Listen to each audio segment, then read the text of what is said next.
بسم اللہ الرحمن الرحیم۔ السلام علیکم ورحمۃ اللہ وبرکاتہ۔ آج میں اپنے چاہنے والوں کو دو دعائیں پڑھنا سکھاؤں گا، ڈر اور خوف سے اللہ کی پناہ کی دعا اور تقدیر کی برائی سے اللہ کی پناہ کی دعا۔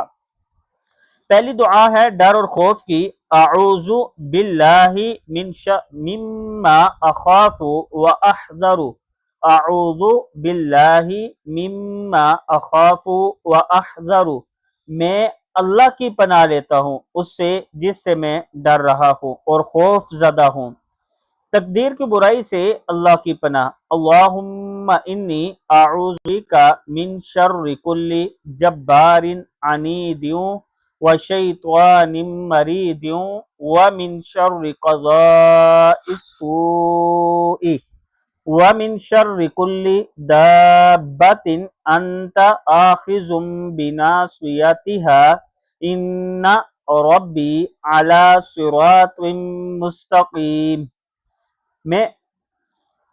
اے اللہ میں آپ کی پناہ لیتا ہوں ہر ضدی سختی یعنی سخت انسان سے، اور آپ کی پناہ مانگتا ہوں سرکش شیطان سے، اور آپ کی پناہ مانگتا ہوں برائی لانے والے فیصلے کی برائی سے، اور آپ کی پناہ مانگتا ہوں ایسے زمین پر چلنے والے سے جس کی پیشانی آپ پکڑے ہوئے ہوں۔ یقیناً میرا رب سیدھے راستے پر ہے، سیدھا راستہ دکھانے والا ہے۔ اللہ تعالی ہم سب کو اس پر عمل کرنے کی توفیق عطا فرمائے، آمین۔